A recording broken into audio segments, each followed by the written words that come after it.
प्यारे बच्चों, आज मैं आपको क्लास 10th साइंस का 9th चैप्टर आनुवंशिकता एवं जैव विकास, इस चैप्टर के बोर्ड परीक्षा हेतु जो महत्वपूर्ण अति लघुत्तरीय प्रश्न होते हैं उन्हें बता रही हूँ। ठीक है, तो इस चैप्टर से हर वर्ष जो बोर्ड परीक्षा में प्रश्न पूछे जाते हैं और बहुत इम्पोर्टेंट प्रश्न हैं, उनको मैंने एक जगह सेलेक्ट किया है ताकि आपको बहुत सारे प्रश्नों में ये कंफ्यूजन ना हो कि कौन से प्रश्न बहुत ज़्यादा इम्पोर्टेंट हैं। तो उन प्रश्नों का एक कलेक्शन किया है जो बोर्ड परीक्षा में हर वर्ष पूछे जाते हैं और बहुत इम्पोर्टेंट हैं। जिसमें पहला प्रश्न है, विभिन्नताओं के उत्पन्न होने से किसी स्पीसीज का अस्तित्व किस प्रकार बढ़ जाता है। यानी कि डीएनए प्रतिकृति बनते समय जो विभिन्नताएं पैदा होती हैं, माता पिता से जब संतान की उत्पत्ति होती है तो कुछ विभिन्नताएं भी डीएनए प्रतिकृति बनते समय आ जाती हैं। वो विभिन्नताएं कैसे किसी स्पीसीज के अस्तित्व को बढ़ा देती हैं। इस प्रश्न का उत्तर है कि किसी प्रजाति में वातावरणीय कारकों के प्रभाव से उत्पन्न विभिन्नताएं उसे विपरीत परिस्थितियों में जीवित रखने में सहायक होती हैं। ठीक है, किसी प्रजाति में वातावरणीय कारकों के प्रभाव से उत्पन्न विभिन्नताएं उसे विभिन्न परिस्थितियों में जीवित रखने में सहायक होती हैं। विभिन्नताएं जैव विकास का आधार हैं। यानी कि किसी भी कारक से यदि कोई विभिन्नताएं उत्पन्न हो रही हों, चाहे वो वातावरणीय हो या फिर डीएनए प्रतिकृति बनते समय हो, तो वह उस स्पीसीज को विभिन्न विपरीत परिस्थितियों में जीवित रखने में सहायक होती हैं। विभिन्नताएं जैव विकास का आधार हैं। अगला प्रश्न है, रेट्रोवायरस क्या है। रेट्रोवायरस क्या है? ऐसे वायरस जिनमें आनुवंशिक पदार्थ डीएनए के स्थान पर आरएनए होता है, रेट्रोवायरस कहलाते हैं। ऐसे वायरस जिनमें आनुवंशिक पदार्थ डीएनए के स्थान पर आरएनए होता है, रेट्रोवायरस कहलाते हैं। अगला क्वेश्चन है, किन्हीं दो समजात अंगों के उदाहरण दीजिए। समजात अंग।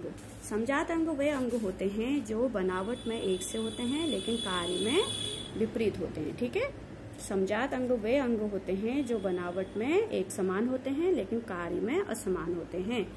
तो इसका उदाहरण है, पक्षी तथा चमगादड़ के पंख, घोड़े की टांगें, मनुष्य के हाथ तथा पक्षी के अग्रपाश समजात अंगों के उदाहरण हैं। पक्षी तथा चमगादड़ के पंख, घोड़े की टांगें, मनुष्य के हाथ तथा पक्षी के अग्रपाश समजात अंगों के उदाहरण हैं। अगला क्वेश्चन है, जैव विकास किसे कहते हैं। जैव विकास किसे कहते हैं? तो जो कि हमारा चैप्टर ही है, जैव विकास किसे कहते हैं? धीमी गति से होने वाला क्रमिक परिवर्तन। धीमी गति से होने वाला क्रमिक परिवर्तन जिसके फलस्वरूप प्राचीन कालीन सरल जीवों से वर्तमान जटिल जीवों की उत्पत्ति हुई है। ठीक है, धीमी गति से होने वाला क्रमिक परिवर्तन जिसके फलस्वरूप प्राचीन कालीन सरल जीवों से वर्तमान जटिल जीवों की उत्पत्ति हुई है। उसके बाद अगला क्वेश्चन है, उस पादप का नाम लिखिए। उस पादप का नाम लिखिए जिस पर मेंडल ने प्रयोग किया था। तो ग्रेगर जॉन मेंडल ने जिस पौधे पर शोध या रिसर्च करके आनुवंशिकता के नियम दिए थे, उस पौधे का नाम है मटर, जिसका वैज्ञानिक नाम है पाइसम सैटाइवम। ठीक है, मेंडल ने अपने प्रयोग मटर यानी पाइसम सैटाइवम नामक पौधे पर किए थे। अगला क्वेश्चन है, गुणसूत्र नाम किस वैज्ञानिक ने दिया। गुणसूत्र नाम किस वैज्ञानिक ने दिया? तो इसका उत्तर है डब्ल्यू वाल्डेयर। डब्ल्यू वाल्डेयर 1888 में ने गुणसूत्र नाम दिया। गुणसूत्र को हम क्रोमोसोम्स कहते हैं और ये गुणसूत्र नाम जो है वो डब्ल्यू वाल्डेयर ने दिया। ठीक है, अगला क्वेश्चन है, डीएनए और आरएनए का पूरा नाम लिखिए। वेरी इंपॉर्टेंट क्वेश्चन है, डीएनए और आरएनए का पूरा नाम लिखिए। तो आंसर है, डीएनए का पूरा नाम डीऑक्सीराइबो न्यूक्लियक अम्ल और आरएनए का पूरा नाम राइबो न्यूक्लियक अम्ल। ठीक है, डीएनए का नाम डीऑक्सीराइबो न्यूक्लियक अम्ल, आरएनए का नाम राइबो न्यूक्लियक अम्ल। उसके बाद अगला वेरी इंपॉर्टेंट क्वेश्चन है, फिलोसॉफिक जूलॉजिक नामक पुस्तक के लेखक का नाम क्या है। फिलोसॉफिक जूलॉजिक नामक पुस्तक के लेखक का नाम क्या है? तो इसका आंसर है जीन बैप्टिस्ट डी लैमार्क।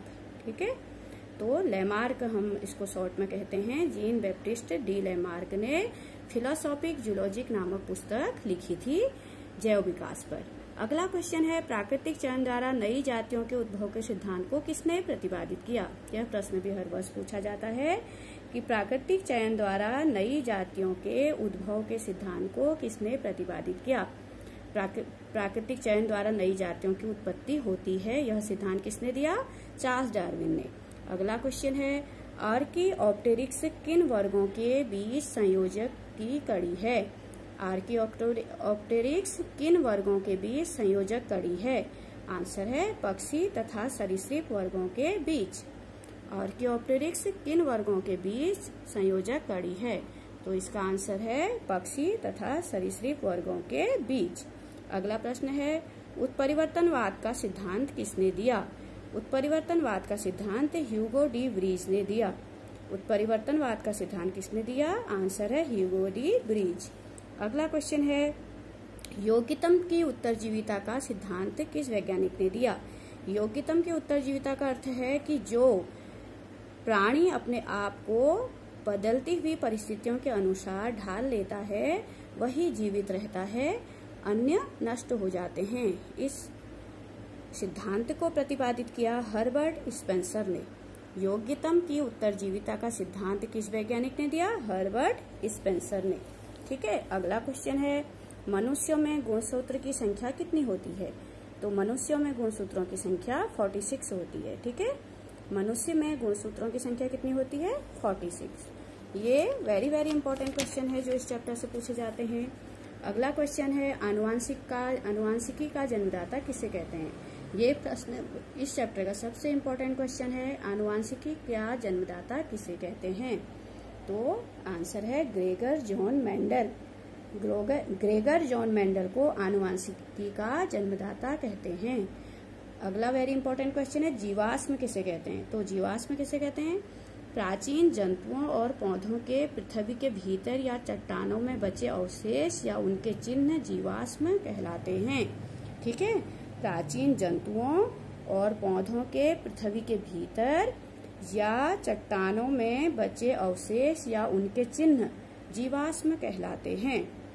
प्राचीन जंतुओं के और पौधों के पृथ्वी के भीतर या चट्टानों में बचे हुए अवशेष या उनके शरीर के निशान या चिन्ह जीवाश्म कहलाते हैं। वेरी इंपॉर्टेंट क्वेश्चन है जीवाश्म। अगला है 16वां, उपार्जित लक्षणों की वंशागति का सिद्धांत पहली बार किसने सुझाया। किसने बताया कि उपार्जित लक्षण भी वंशानुगत होते हैं। आंसर है लेमार्क। अगला क्वेश्चन है, आनुवांशिकता तथा विविधता के विज्ञान को क्या कह लेते हैं। वह विज्ञान जिसके अंतर्गत हम आनुवांशिकता की अध्ययन करते हैं वह विज्ञान क्या कहलाता है, आनुवांशिकी या जेनेटिक्स कहलाता है।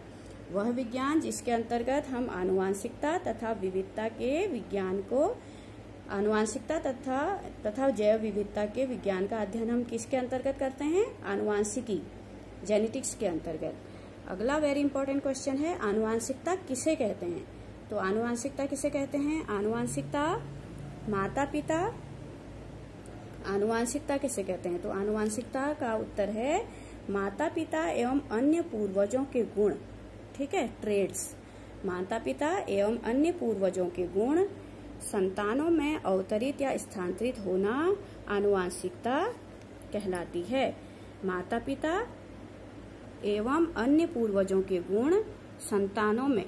ठीक है, माता पिता एवं अन्य पूर्वजों के गुण, जैसे दादा दादी से माता पिता में गुण आते हैं, माता पिता से बच्चे में गुण आते हैं। तो इन गुणों या ट्रेड्स को संतानों में अवतरित या स्थानांतरित होना आनुवांशिकता कहलाती है।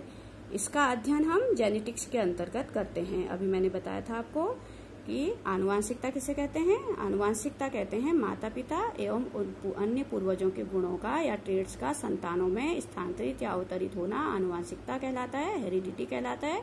और इसका अध्ययन हम जिस विज्ञान के अंतर्गत करते हैं उसे जेनेटिक्स कहते हैं। ठीक है, और अगर हम शॉर्ट में इसकी परिभाषा कहें तो संतति में पैतृक लक्षणों के संचरण को आनुवांशिकता कहते हैं। संतति में पैतृक लक्षणों के संचरण को आनुवांशिकता कहते हैं। ठीक है, तो ये वेरी इंपॉर्टेंट क्वेश्चन इस चैप्टर के हैं जो एक जगह कलेक्ट हैं। आप इसे अपने पास संचित करके रखिए ताकि आपको आगे आसानी हो। ठीक है, तो आनुवांशिकता क्या है? संतति में यानी संतान में पैतृक लक्षणों के संचरण को आनुवांशिकता कहते हैं।